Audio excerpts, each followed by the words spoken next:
Graça e paz, irmãos. Eu sou o Lucas, membro da comunidade evangélica de Santa Rosa de Viterbo, e hoje eu vim aqui para entregar uma mensagem que Deus colocou em meu coração para vocês. Na verdade, é uma continuação da mensagem anterior que falava sobre paz. Eu vou deixar o link aqui no subscrito e se você quiser assistir, eu aconselho muito, tá? Porque é uma continuação. Então eu vou falar sobre paz e hoje a gente vai usar um texto que fica em Romanos 14, de 17 a 19.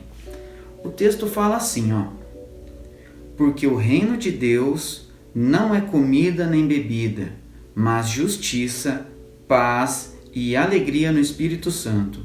Aquele que deste modo serve a Cristo é agradável a Deus e aprovado pelas pessoas.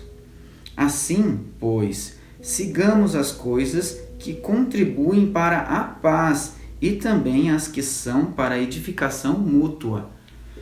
Irmãos, esse versículo aqui fala sobre o que é o reino de Deus.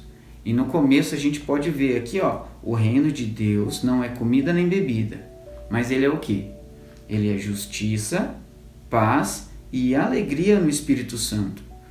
Irmãos, aqui está falando que o reino de Deus não é comida nem bebida, não é algo que nos satisfaça, não é algo que nós temos que para nos satisfazer, mas sim, ele é justiça, ele é paz e alegria no Espírito Santo. Então a gente vai caminhar um pouquinho, continuando falando sobre paz. Eu vou recapitular um pouquinho da mensagem anterior, mas ela falava justamente isso, né? Que nós estávamos separados de Deus e através de Jesus, somente através de Jesus, pelo perdão dos pecados, né? Jesus nos reconciliou com Deus. Então hoje nós temos paz com Deus e também paz entre os homens, tá bom? Então hoje a gente tem intimidade com Deus. Hoje nós temos um relacionamento com Deus. Nós somos incluídos na salvação. Então, antes a gente tinha inimizade. Hoje nós temos paz. E, portanto, irmãos, isso é muito importante. Nós conhecemos e participamos da natureza de Deus. Então, Deus tem duas naturezas, irmãos. As naturezas que são incomunicáveis conosco e as naturezas que são compartilhadas conosco. As incomunicáveis é aquela natureza de Deus como a onipotência, a onisciência, a onipresença. Deus está em todos os lugares. Essa natureza de Deus, esse atributo de Deus, ele não é comunicado conosco. Nós não temos este poder que Deus tem.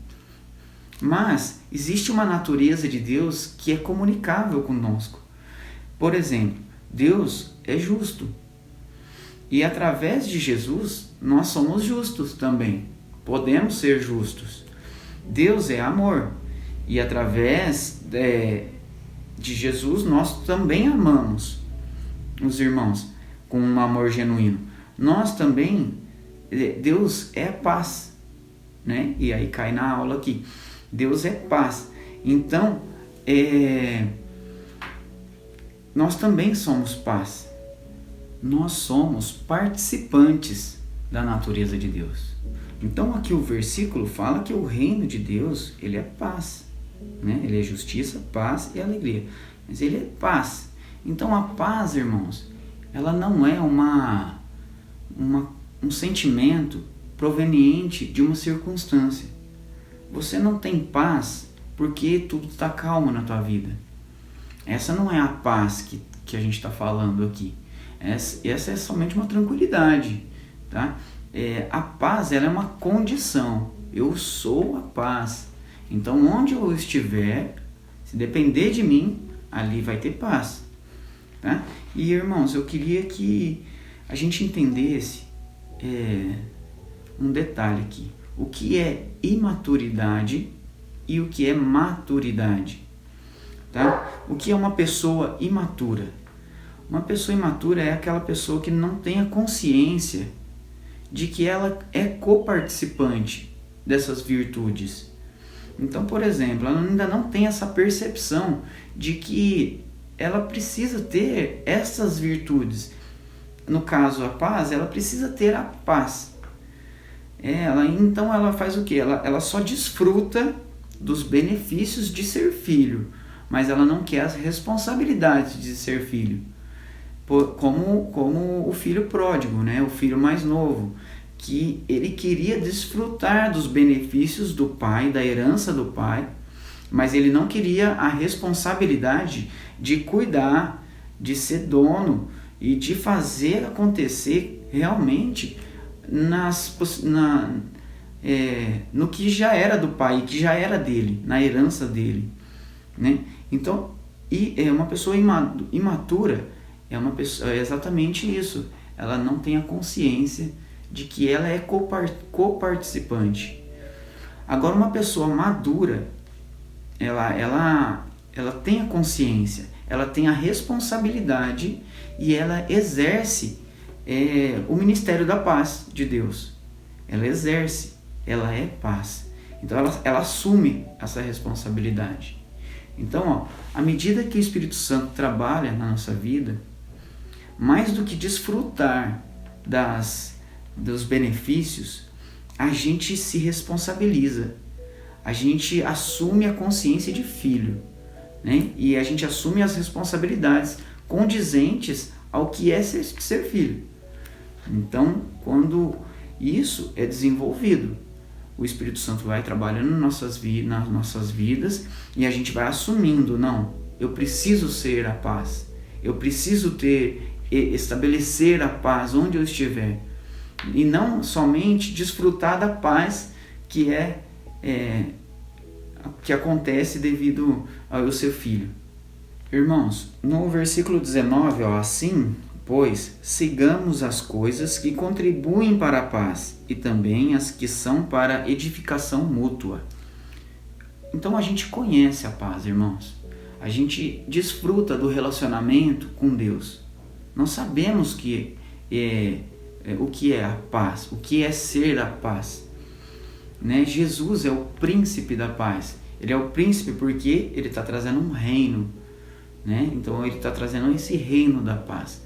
E no reino de Deus, irmãos, ele promete tensões, ele promete conflitos, né? E fala lá, tereis aflições.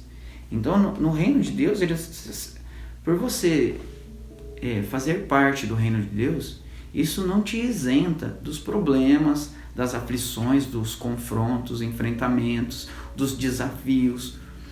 Tudo isso vai fazer parte, isso é uma promessa, tereis aflições, tá?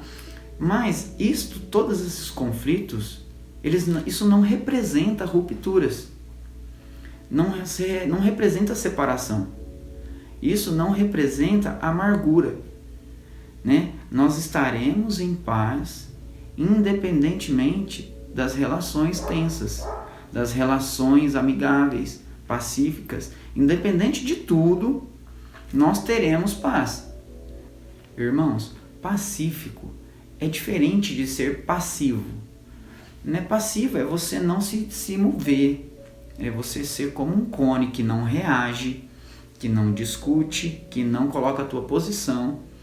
Né? E pacífico é aquilo que procura ter paz. É muito diferente isso, porque a paz de Deus, ela não é estática, ela não é inércia, ela não é ficar parado no mesmo lugar.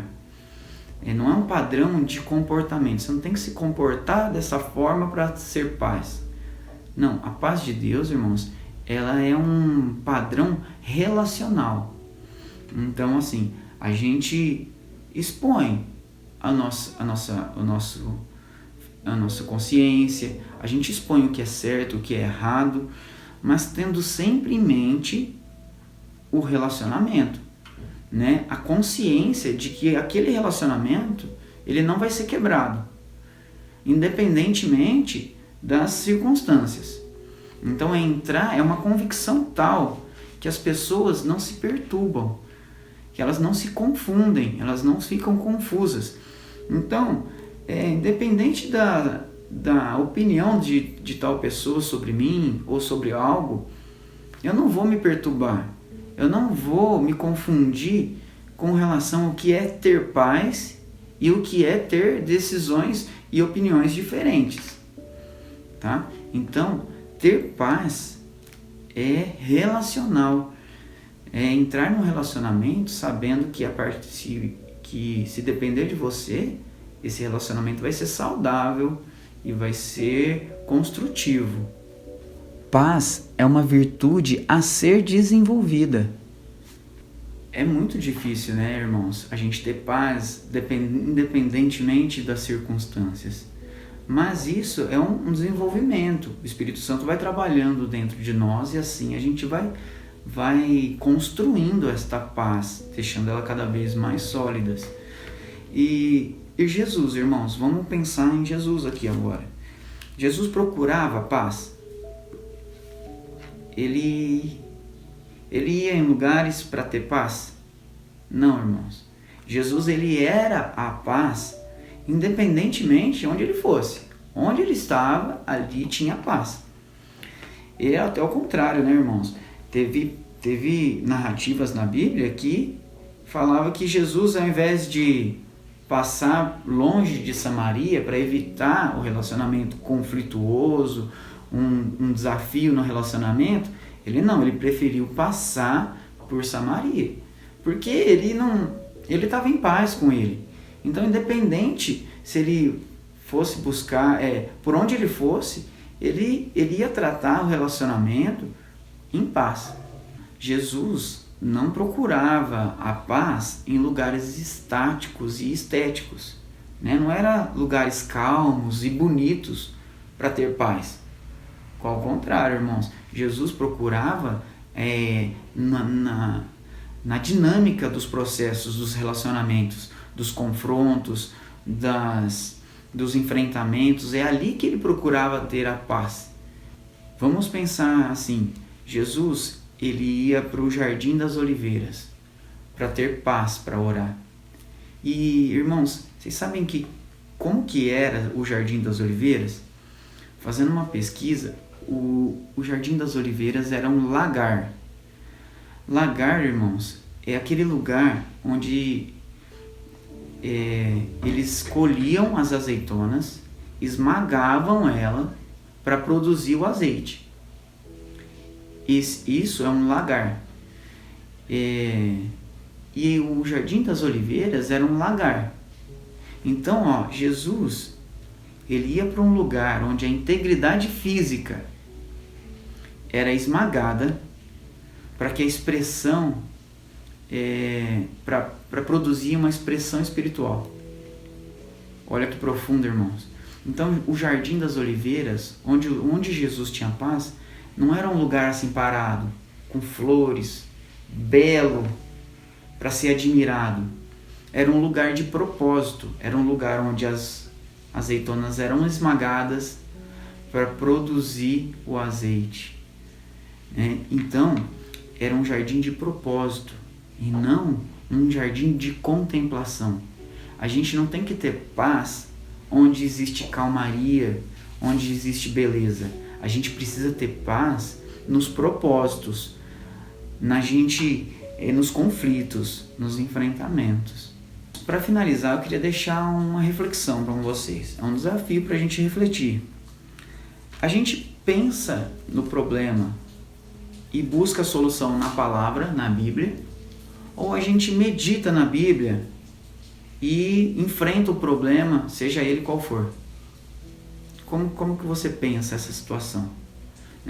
Você quer ter paz em relação aos seus problemas, ou você quer ser a paz dos seus problemas? É diferente, irmãos. Eu acho que a gente deve encarar como alguém da paz, que enfrenta o problema, seja ele qual for. Seja qual for a situação, a gente está em paz. Então, vamos ser a paz por onde passar. A gente precisa ter essa consciência de que paz é uma condição. E você é paz, e eu sou a paz. E eu tenho essa responsabilidade. Meu convite, irmãos, é para que a gente amadureça, para que a gente se torne maduro.